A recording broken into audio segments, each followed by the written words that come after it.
क्या करेगा तू बता। इस कविता के कवि हैं डॉक्टर सुधाकर मिश्र जी। कविता का नाम है क्या करेगा तू बता और उसके कवि हैं डॉक्टर सुधाकर मिश्र जी। अब इस कविता में डॉक्टर सुधाकर मिश्र जी क्या कहना चाहते हैं, संक्षेप में यहाँ पर दिया गया है। प्रस्तुत कविता में डॉक्टर सुधाकर मिश्र जी ने खोखले जीवन जीने, भाग्य पर निर्भर रहने, छीन कर सुख प्राप्त करने से हमें सचेत किया है। अब इस कविता के माध्यम से कवि क्या कहना चाहते हैं, जो खोखला जीवन है, दिखावे का जीवन है, और बहुत से लोग सिर्फ भाग्य के भरोसे होते हैं, कर्म नहीं करते, काम नहीं करेंगे और सोचेंगे हमारा भाग्य अच्छा होगा तो हमें मिलेगा, भाग्य अच्छा नहीं है इसलिए हमें नहीं मिल रहा है। तो सिर्फ भाग्य के भरोसे रहकर, निर्भर होकर दूसरों का सुख छीनना या अपने लिए किसी से कुछ छीन करके प्राप्त करना, इन सब चीजों से हमें दूर रहना चाहिए। इन सब बातों के लिए हमें सचेत किया है, आगाह किया है। आपने हमें इंसान बनने, शांति फैलाने, प्यार बांटने आदि के लिए प्रेरित किया है। आपका मानना है कि कमजोर का सहारा बनने, प्रेम से सबका हृदय जीतने में ही जीवन की सार्थकता है। इस कविता के माध्यम से कवि हमसे ये कहना चाहते हैं कि हम सभी को सबसे पहले इंसान बनना चाहिए। इंसान बनने का अर्थ क्या है, मनुष्य रूप में हमने जन्म तो ले लिया है, लेकिन हमारे अंदर की मानवता मरते जा रही है, इंसानियत खत्म हो रही है। तो सबसे पहले मनुष्य को इंसान बनने की आवश्यकता है, अर्थात उसमें मानवता हो, उसमें इंसानियत हो। और अपने देश में, अपने अगल बगल, अपने समाज में शांति फैलाने की आवश्यकता है, सभी में प्यार बांटने की आवश्यकता है। कवि का मानना है कि अगर हमको कुछ बनना है तो हमें किसी कमजोर का सहारा बनना चाहिए, प्रेम से सभी का हृदय जीतने की कोशिश हमें जीवन में करनी चाहिए, तभी हमारा जीवन सार्थक बनेगा। अब कविता की पहली पंक्ति है, क्या करेगा तू बता, सबसे बड़ा धनवान बन। कवि यहाँ प्रश्न के माध्यम से हमसे पूछ रहे हैं कि तू अगर धनवान भी बन गया तो तू क्या करेगा। बहुत अगर हमने धन कमा लिया, बहुत पैसा कमा लिया, तो भी हमने क्या किया, हम कुछ नहीं कर सकते। तो कवि हमसे पूछ रहा है कि अगर तू धनवान बन गया तो क्या करेगा, या धनवान बनकर भी तू क्या करेगा। है अगर बनना तुझे कुछ आदमी इंसान बन। हे मनुष्य, अगर तुझे कुछ बनना है तो सबसे पहले इंसान बन। इंसान का अर्थ मनुष्य में इंसानियत होनी चाहिए, मानवता होनी चाहिए। मनुष्य में मनुष्य के प्रति, बाकी के प्राणियों के प्रति सद्भावना होनी चाहिए, प्रेम होना चाहिए। चल की चलता देख कर तुझको सहम जाए अचल। अचल अर्थात पर्वत, जो अडिग है, अपने स्थान पर स्थित है, वो हिलता नहीं है।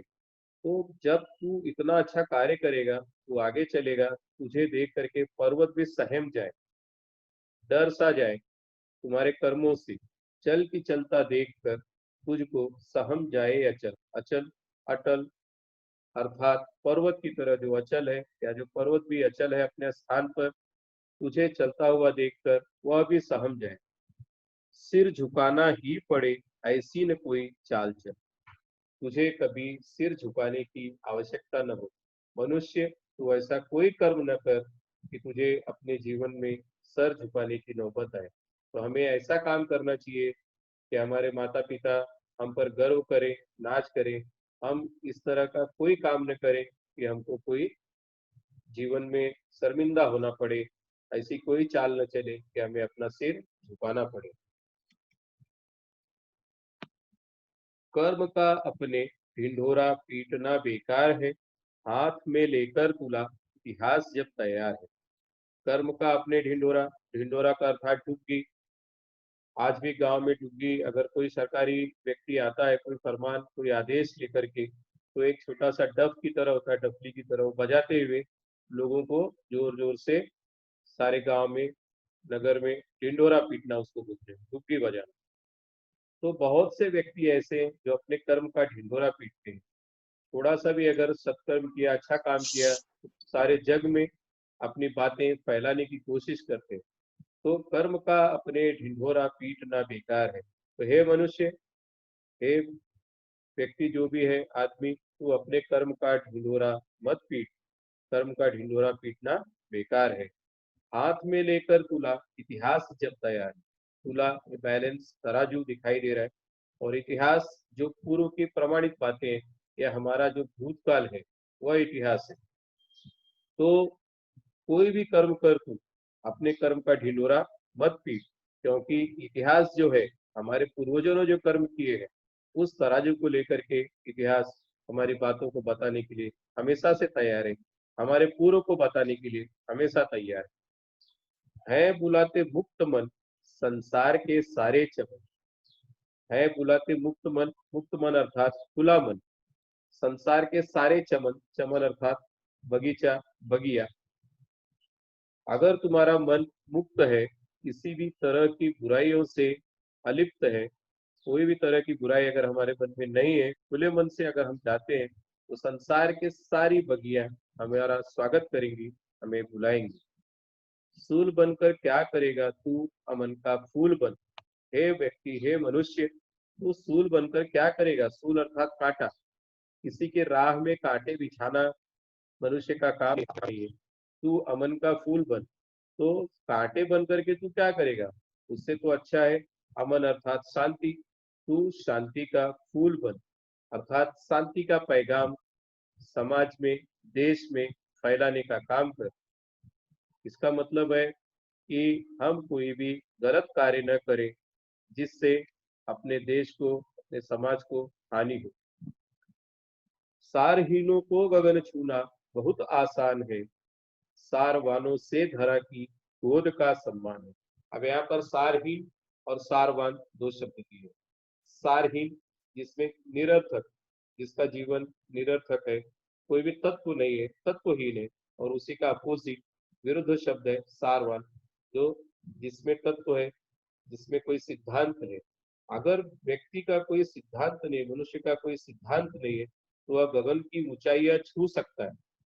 जैसे किसी व्यक्ति ने सिर्फ धन कमाना, पैसे कमाना ही अपना लक्ष्य रखा है, तो अपने उस ऊंचाई तक वो पहुंच सकता है, बहुत आसान है। किंतु अगर उसने अपने सिद्धांतों को पकड़ करके रखा है, अपने तत्वों को पकड़ करके रखा है, तो सारवानों से धरा की गोद का, तो इस धरती का, धरा अर्थात धरती, तो इस धरती की गोद में उसका सम्मान है। जो सारवान व्यक्ति है, उसका सम्मान हमारी धरती भी सदा करती है। रत्न का अभिमान सागर में कभी फलता नहीं, आंधियों में जो उड़े उनका पता चलता नहीं। रत्न का अभिमान, समुद्र में ढेर सारे रत्न छिपे हुए हैं, किंतु सागर में कभी फलता नहीं, अर्थात कभी न कभी उन रत्नों को बाहर आना होता है।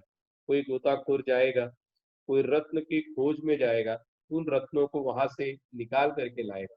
अर्थात ये रत्न सागर का अभिमान है, किंतु सागर का अभिमान भी कभी फलता नहीं, हमेशा उसका अभिमान भी टिका नहीं रहता।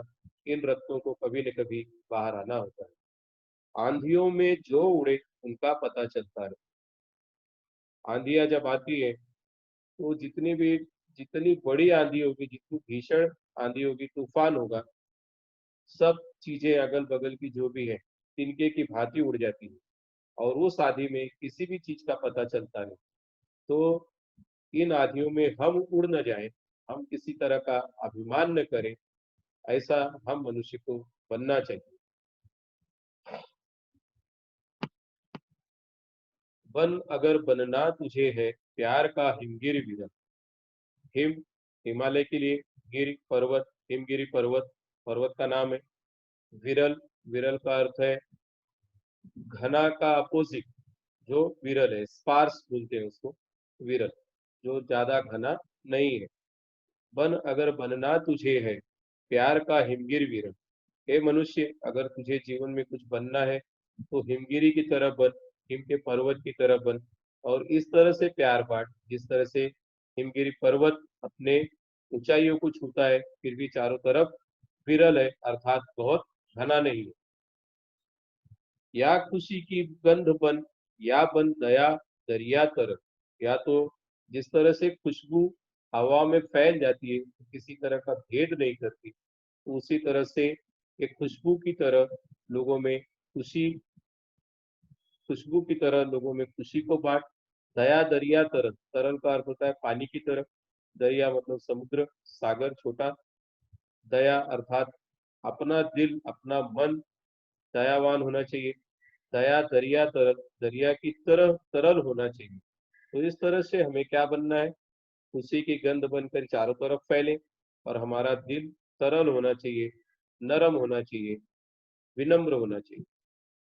हाथ बन वह गर्व से जिसको निहारे राखियां, राखी का त्योहार भी आ रहा है। हाथ बन वह गर्व से जिसको निहारे राखियां। हाथ बन वह अर्थात वह हाथ बन, जिस तरह से रक्षाबंधन बहनों की रक्षा के लिए मनाया जाता है, उस तरह से तुम्हें लोगों के रक्षक के रूप में बनना है।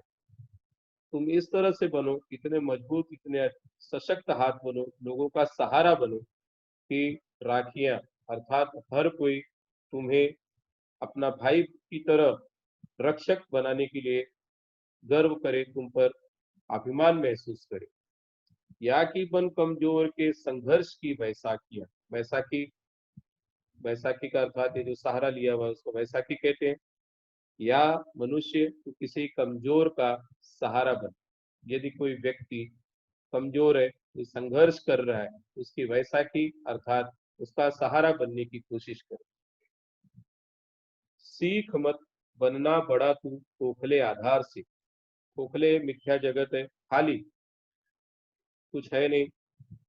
सीख मत बनना बड़ा तू खोखले, छोटे मोटे जो बाह्य आडंबर है, बाहरी दिखावे से तुम बड़ा बनने की कोशिश मत करो। लोग अच्छे कपड़े पहन करके, अच्छे लिबास में रह करके बड़ा दिखाने की कोशिश करते हैं। अच्छे से अच्छा मोबाइल ले लेंगे और गाड़ी में लेकर के घूमते हैं, तो लोगों को लगता है कि बहुत बड़ा व्यक्ति है, किंतु ऐसा नहीं है। ये सब खोखली चीजें हैं, ये सब सिर्फ दिखावे की वस्तु है।